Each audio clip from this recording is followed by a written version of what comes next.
Hi guys, welcome back to Alamat, where we translate and narrate Philippine myths, urban legends, and horror stories to share with the world.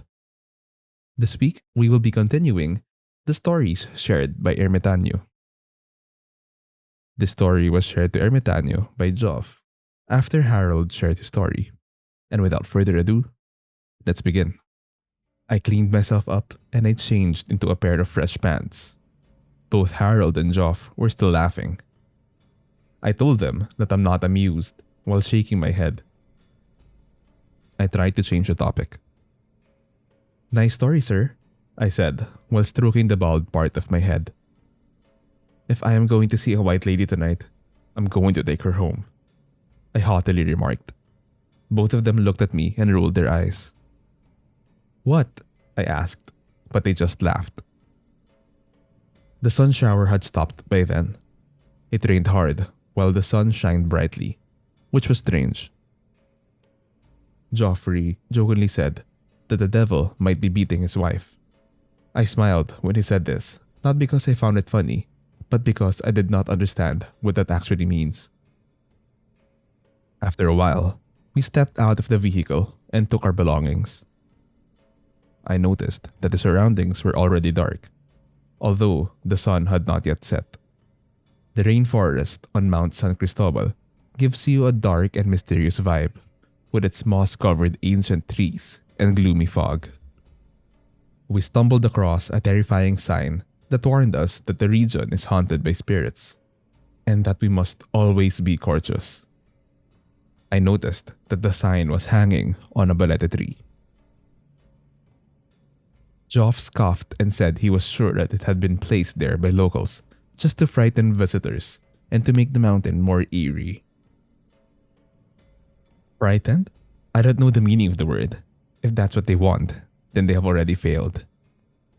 I shook my head and looked at Joff to make sure that he would not scare me again, because I'm already wearing my last pair of pants. Harold and Joff were looking at me and were about to laugh. Desperate times calls for desperate measures, I said to myself. I picked up a stone on the ground and flung it at the sign. When the stone collided with the sign, it shattered in half. Harold cautioned me to not do it again, since I might harm some of the entities that lives there. Deep inside, I was seriously bothered at what I did, so I just remained silent. I saw the seriousness on his face when he said that. Harold attempted to lighten the mood by cracking a joke while eating some more sweet potato. What is the difference between falling from a mountain peak versus falling from the roof of a house? Harold said. Joff and I looked at each other and replied in unison. What? If you fall from the mountain, the sound is ah, ah, ah, thud. But if you fall from the roof of the house, it's thud, ah, ah. Harold laughed while picking his nose. I held my non-existing hairline, since I did not understand his punchline, while Joff scratched his head and then laughed. I heard the same joke again, he remarked. The place had already been blanketed in darkness, so we relied on a campfire that Joff had lit. I roasted some meat over the fire. Harold devoured some meat while I was still cooking it. Medium rare? I inquired. Oh, is this not yet well done? Harold wondered, but kept chewing the meat. It tastes good. Anyway, do you want another joke? He asked. Joffrey offered to tell a story while we sat around the campfire, hoping to stop our leader from cracking another corny joke. Harold, who was busy eating, gave Joffrey a thumbs up. Joffrey sat comfortably, plunged his knife on the ground, and proceeded to narrate his story. This story happened a few weeks before Harold's story. Remember when he mentioned earlier that I wasn't able to join the Boy Scout camping because I was hospitalized? I paused and looked at Erwin. Erwin nodded while Harold was finishing his meal. This is what really happened. Ever since I was young, I was already the adventurous type. I'm outgoing and very active, and I was very carefree back then. I've never been bullied, maybe partly because my father was an active policeman at the time. One time, we went to our province in Sagada, Mountain Province. The place was famous for its hanging coffins in the Echo Valley, which is one of the spookiest places in the world. That place is a blend of nature, culture, and tradition. The hanging coffins of Echo Valley stands out among the mountain peaks and other natural panoramas for their ominous aspect. The hanging coffins, either tied or nailed to the sides of the cliff, are placed above the ground and are the unique burial ritual of the Igorot tribe, an indigenous group living in the region. Others are only a few years old, while others are around 2,000 years old. Together, with a few friends, we decided to go camping near the coffins, defying the warning of our parents. We were warned that the spirits may haunt us if we disrespect the area. To get to the hanging coffins, we needed to pass through a cemetery. It's known as the Calvary Hill Cemetery, and it's completely covered in vibrant green grass with a few mature pine trees on top. The place's peaceful atmosphere gave me an eerie feeling.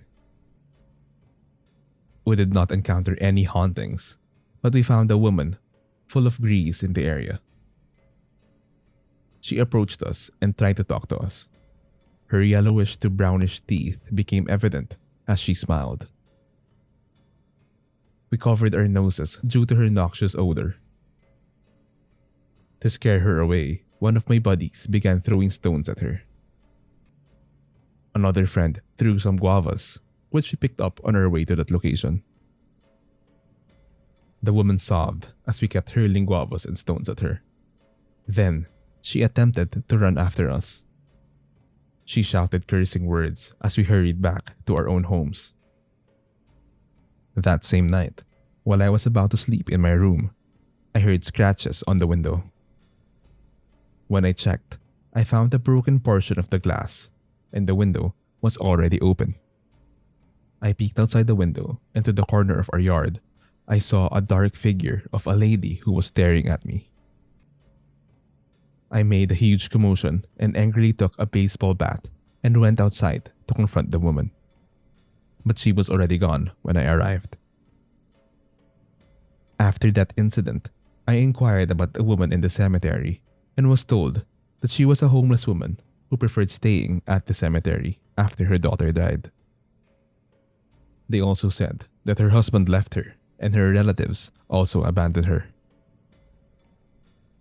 The next few days, I became sleepless and became paranoid because I was getting signs that someone was living in my room aside from me. It went to the point where I was waking up at night with a swollen face. It felt that I was being slapped and sometimes spat on. Take note that these happened even with my parents inside the room and even beside me in the bed. My father confronted the homeless woman and they talked in local dialect. My father was convinced that it was not the woman in the cemetery that was doing it because she was so emaciated she could hardly stand. He saw her holding a picture of her daughter.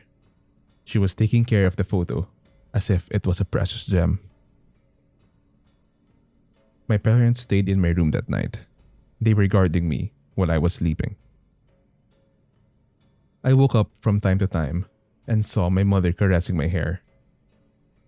My father would occasionally glance out the window and go back to bed. Around midnight, I felt something heavy on my chest. I opened my eyes and my room was pitch black. I couldn't move my hands and feet.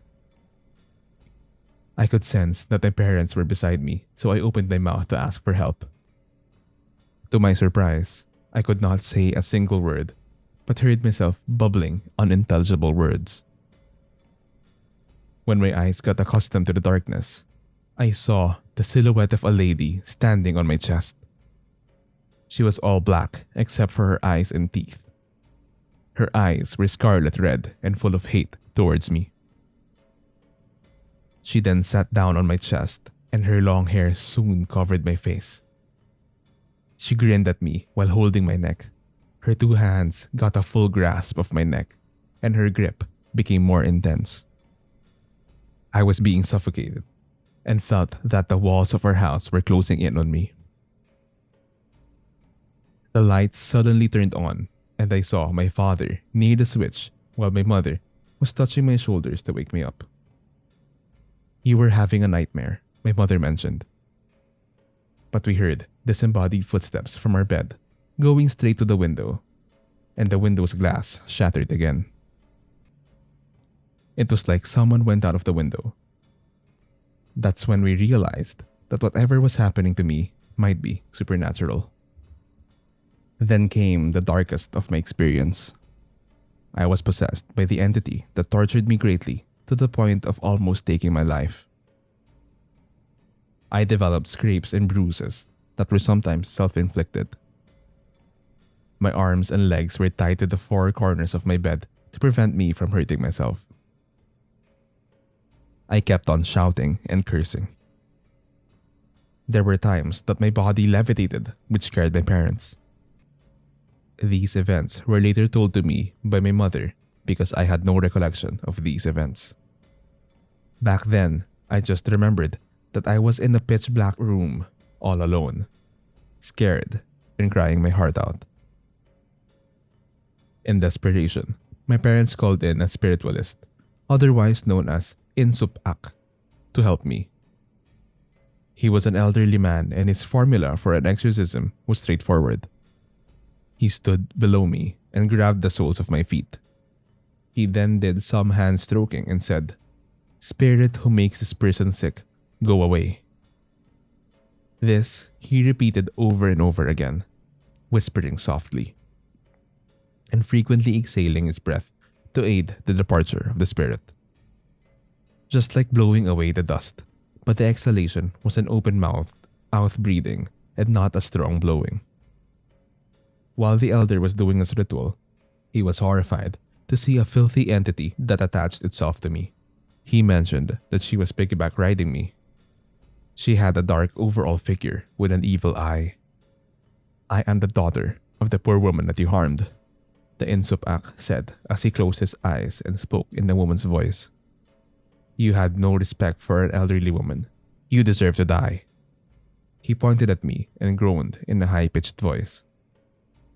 At that point, the glasses in the furniture in the room shattered, and some furniture was lifted and smashed to the floor repeatedly. It produced a pounding sound that terrified my parents. My father is a policeman, and he was known to be brave, but that incident was too much for him.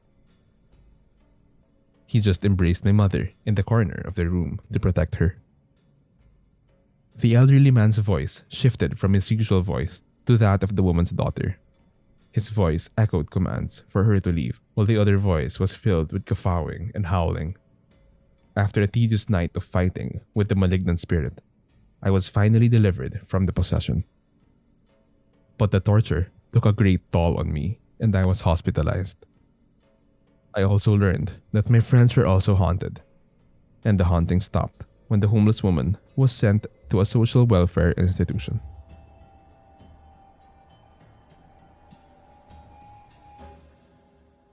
That's the story for this week. What do you guys think? Honestly, I'm liking the series so far, and I think Ermitanyo's friends have really good experiences with the paranormal. If you guys are enjoying this, don't forget to like, subscribe, and share this channel to your friends and family.